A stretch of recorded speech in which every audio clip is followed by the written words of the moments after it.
These 5-minute radio programs were recorded in 2021 by Jim McDonald for broadcast by KDET in Center, Texas. We hope you'll benefit from these and share them with others.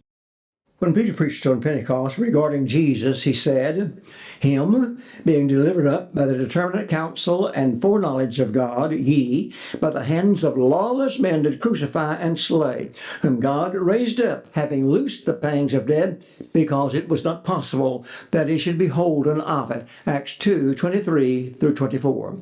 The words foreordination and foreknowledge relate to God. By God's predetermination and by knowledge, Jesus was delivered up.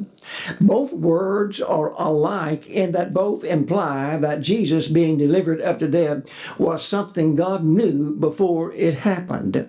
The death of Jesus was foreknown in Isaiah's day, 700 plus years before Jesus was born.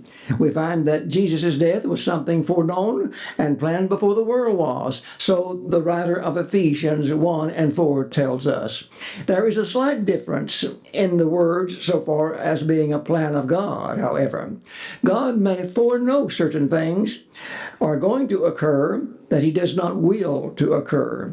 But when the word determinate counsel is used, then what God knew beforehand was something God also had willed.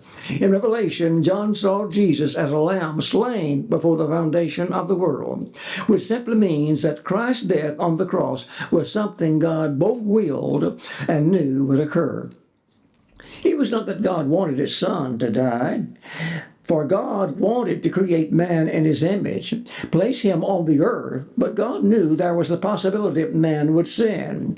God didn't will that man should sin. It was to provide salvation to man, for man, whom he was going to create, that God willed, should man sin, he would allow his son to die for them. And thus we find that the Scripture declares that Christ was delivered up by God's purpose. But Christ was not delivered up solely by the determinate counsel of God. Man also was involved in the death of Jesus. Peter said of Christ, "Ye, by the hands of lawless men did crucify and slay." Before he ends his sermon, Peter concludes with these words, "Let all the house of Israel know assuredly, God hath made him Lord and Christ, this Jesus whom ye crucified." Man is a free moral agent. He does what he does because he wants to, not because he cannot do otherwise. And the Jews were responsible for the death of Christ. Pilate, left to himself, would have released Jesus because, as he said, "I find no fault in him." John 18:38. But not all agreed with the rulers to crucify Christ. The apostles, his disciples, certainly did not. Yet there is a real sense in which all of mankind, through our sin, brought about the death of Jesus. For all have sinned and come short of the glory of God. God raised Jesus up because it was not possible that death could contain him.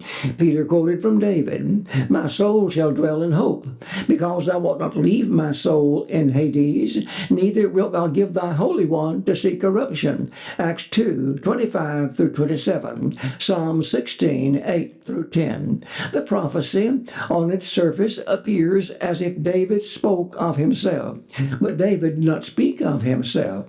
The patriarch David died, was buried, and his tomb existed even on Pentecost. David's soul had been in Hades for 1,000 years, and his body had long before turned back to dust. But David was a prophet, and he knew that God had sworn to him that of the fruit of his loins God would set one upon his throne. And foreseeing this, he told of the resurrection of Christ, that neither was his soul left unto Hades, nor did his flesh see corruption. Next week, we'll consider Peter's words that follow these. "This Jesus did God raise up, whereof we all are witnesses." Acts 2:32. We hope you'll join us then.